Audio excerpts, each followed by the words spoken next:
29편 말씀을 읽었습니다. 다윗의 시 이렇게 되어 있고요.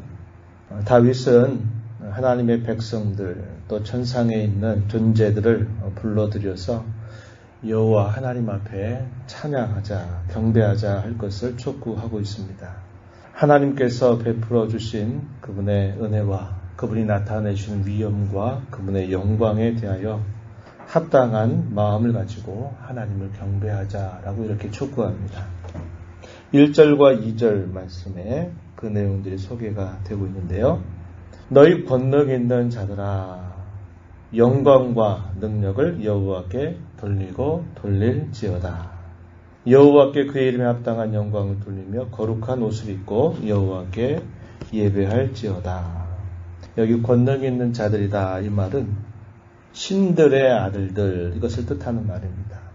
하나님을 숭배하고 하나님의 뜻을 이루는 천군 천사들, 영적인 이런 존재들을 또 부르는 말이기도 하고 또 어떤 곳에서는 이 표현들을 하나님을 섬기는 백성들로 나타내기도 하고 있다는 겁니다. 그래서 다윗은 천상의 존재들 그리고 하나님께로부터 구원의 은혜를 받은 그 백성들을 초청해서 하나님께 영광을 돌리자 이렇게 이야기합니다. 하나님의 이름에 합당한 영광을 돌리면서 그분께 경배하자 이렇게 초청을 하고 있는 것이죠.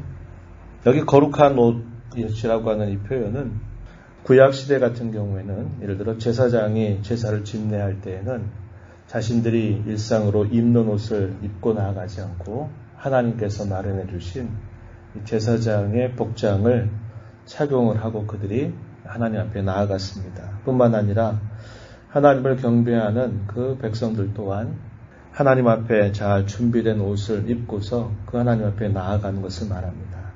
오늘날 이것을 의미적으로 말하면 하나님 앞에 마땅히 가져야 할 태도 또 자세 그것을 가지고 하나님 앞에 나아가서 하나님을 경배해야 된다. 이것을 우리에게 가르쳐 주는 표현입니다.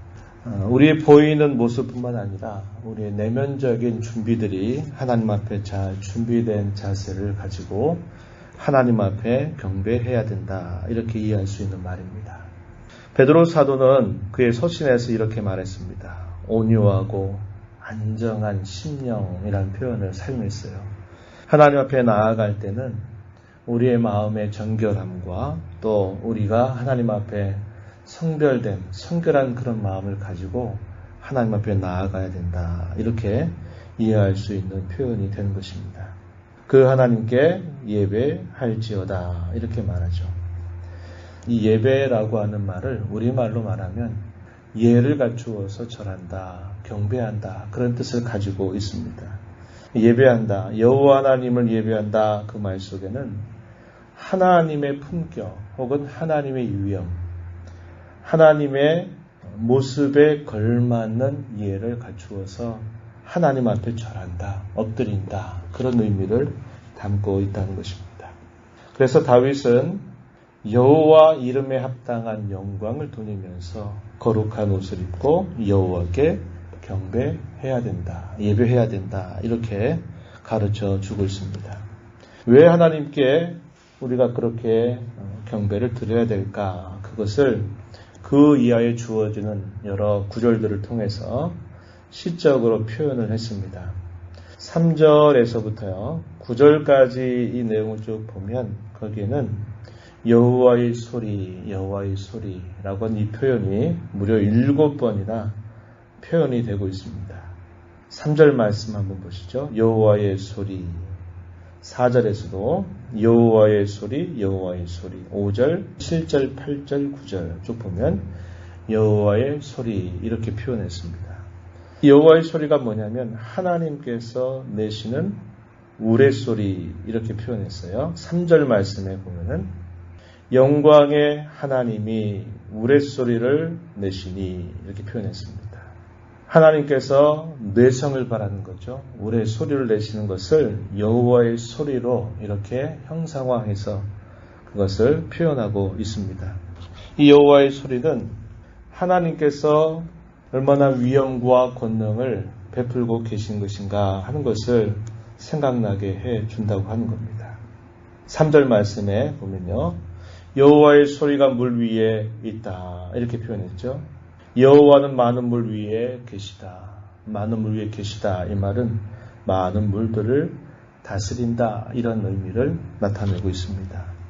시편이나 이 고대 근동 사회에서 이 물이라고 하는 것은 혼돈의 세력, 또 무질서의 세력을 의미했던 것입니다. 하나님께서 물 위에 있다라고 하는 이 말은 하나님께서 모든 어둠과 무질서와 혼돈의 세력들을 그의 권능으로 다스리신다라는 것을 표현해주는 말로 이해할 수 있습니다. 4절에 보면 여호와의 소리가 힘이 있고 여호와의 소리가 위엄차다 이렇게 말합니다. 5절에 보면 하나님께서 땅 위의 모든 일들도 여호와의 소리로 친히 다스리신다 이렇게 그의 위엄을 나타내신다 이런 표현들을 역시 표현하고 있는데 5절에 보면 백향목을 꺾으시며 레바논 백향목을 꺾어 부수시도다. 레바논 남쪽에 있는 지역을 말하죠. 거기에 있는 백향목을 말합니다. 꺾어 부순다, 꺾으셨다 이런 표현을 사용합니다. 때로 이 백향목이 나타내는 또 하나의 의미는 교만함을 나타낸다. 교만한 자들 할 때 이 백향목을 표현하기도 하는 거죠. 모든 교만한 자들을 하나님께서 그의 위엄으로 다 꺾어버리신다 이런 의미를 나타내기도 합니다. 시론이라고 하는 지역이 등장하는데요. 6절에 보면 시론은 이스라엘의 지형 가운데 북쪽의 헬몬산 부근에 있는 지역입니다. 그래서 남쪽으로 그리고 북쪽으로 여호와의 소리가 그의 위엄을 다 나타내신다 하는 사실을 시적으로 표현했습니다. 레바논과 시론으로 들송아지 같이 뛰게 하신다 이렇게 말했고 또 7절과 8절 화염을 가르시고 광야를 진동하신다.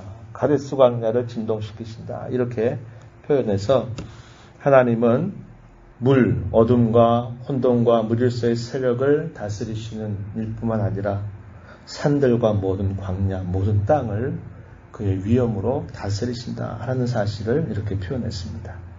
그렇게 하나님이 나타내시는 여호와의 소리, 그 위엄, 그것을 그의 영광이라 이렇게 표현하기도 했어요. 9절 끝부분에 가서 보면 이렇게 말합니다. 그의 성전에서 그의 모든 것들이 말하기를 영광이라 하도다.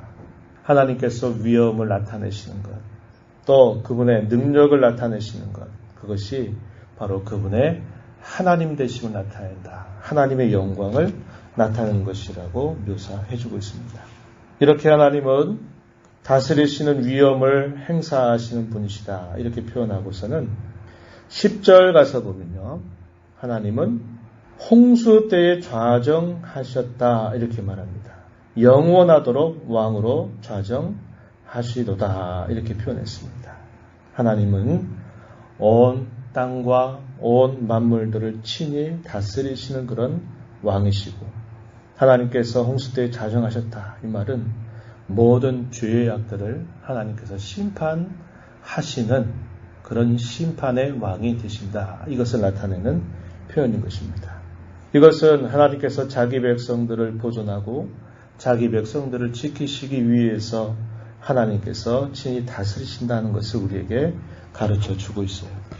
인류의 모든 죄악을 관영하시고 있는 것을 보면서 하나님은 물로서 온 세상을 친히 심판하셨던 일들을 표현하고 있죠. 하나님은 이런 모든 죄를 심판하시는 영원하신 왕이시다. 이 사실을 이렇게 표현하고 있습니다. 마지막 절에 보면요. 그분은 자기 백성들에게는 힘을 주시는 왕이시다. 자기 백성에게는 평강의 복을 주시는 왕이시다. 이렇게 표현했습니다. 하나님은 온 땅을 다스리시는 권능이 충만하신 왕이신데 그 왕께서는 자기 백성들에게는 힘을 주시는 왕, 자기 백성들에게는 평강, 다른 말로 샬롬의 복을 주시는 왕이시다. 이렇게 표현했습니다. 여기 평강의 복, 이 말은 샬롬의 복을 말하는데 이 샬롬이라고 하는 말은 이스라엘 사람들의 인사말이기도 하지만 그 의미는 대단히 중요합니다. 하나님께서 모든 것들을 본래의 질서대로 하나님께서 조화롭게 만들어 주신다라는 의미를 이 샬롬이란 말로 표현하고 있습니다. 모든 것들의 정상적인 상태, 모든 것의 정상적인 모습을 나타낼 때 그걸 샬롬이라고 말합니다. 사람들을 향해서 샬롬, 샬롬하면 당신의 모든 삶 속에 온전하고 정상적인 모든 일들이 있기를 바란다. 이런 뜻을 나타냅니다. 그래서 하나님은 왕으로서 자기 백성들의 샬롬의 복을 주신다.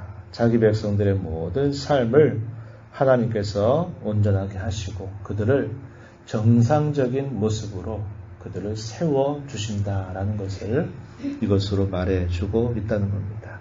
우리는 이런 하나님을 우리의 하늘 아버지로 모시고 살고 있습니다. 그러한 하나님을 향해서 우리는 늘 경배하고 찬양하는 자세를 가질 것을 우리에게 가르쳐 줍니다. 하나님께서 어떠한 분이신가를 알고 그 하나님 되심을 우리가 기억하면서 그에 합당한 마음가짐과 자세를 가지고 하나님을 예배할 것을 우리에게 가르쳐 주고 있는 것이죠. 저와 여러분이 이 말씀을 보면서 우리가 섬기는 하나님, 온 땅을 친히 다스리시는 권능의 하나님이시면서 여전히 오늘도 내일도 우리에게는 언제나 힘을 주시는 분이시고 우리에게 샬롬이라고 하는 이 복을 언제나 주시는 분인 줄 알고 우리 살아가는 모든 삶 속에서 하나님의 이름을 높이고 찬양하고 경배하는 삶을 살아가도록 다시 한번 은혜를 구하면서 힘써가는 우리 모두가 되기를 바랍니다. 오늘도 흩어진 삶의 자리에서 가정에서 일터에서 만나는 사람들과의 관계 속에서 하나님을 우리의 말과 행실을 통해서 높이고 경배하는 날이 되기를 진심으로 바랍니다. 하나님 아버지 감사합니다. 이 새벽 시간에도 저희들을 불러주셔서 그 옛날 다윗이 하나님 앞에 찬양하며 감사했던 그러한 시로 또 저희들을 초대하시고 그 말씀의 교훈들을 저희들 가슴에 새기게 하심을 감사드립니다. 여호와의 소리가 많은 물 위에 있고 또 바다와 물을 다스리시는 분이실 뿐만 아니라 모든 산들과 광야, 이 땅에서 사는 모든 인생들을 다스리시는 전능하신 왕이심을 저희들에게 보여주셨습니다. 하나님은 심판하시는 왕으로 계시면서도 자기 백성들에게는 힘을 주시는 왕이시요 샬롬의 복을 주시는 왕이시라고 저희들에게 초대하면서 그 하나님께 합당한 영광을 돌려 드릴 것을 저희들에게 촉구하였습니다. 하나님의 크신 은혜와 사랑을 받아 살아가는 저희들, 우리의 삶을 샬롬으로 인도해 가시는 하나님의 은혜를 늘 감사하면서 우리의 살아가는 모든 삶을 통해 하나님을 찬양하고 높이고 감사하며 모든 영광을 하나님께 돌리는 복된 삶이 되도록 오늘도 저희들을 붙드시고 인도하여 주시옵소서. 은혜의 보좌 앞에 나와서 아버지의 간절한 은혜를 사모하고 바라는 모든 종들을 용납하여 주시옵시고 간구의 귀를 기울여 주시며 기도 가운데 주님을 배옵는 시간이 되도록 크신 은혜를 더하여 주옵소서. 예수님 이름으로 간절히 기도드리옵나이다. 아멘.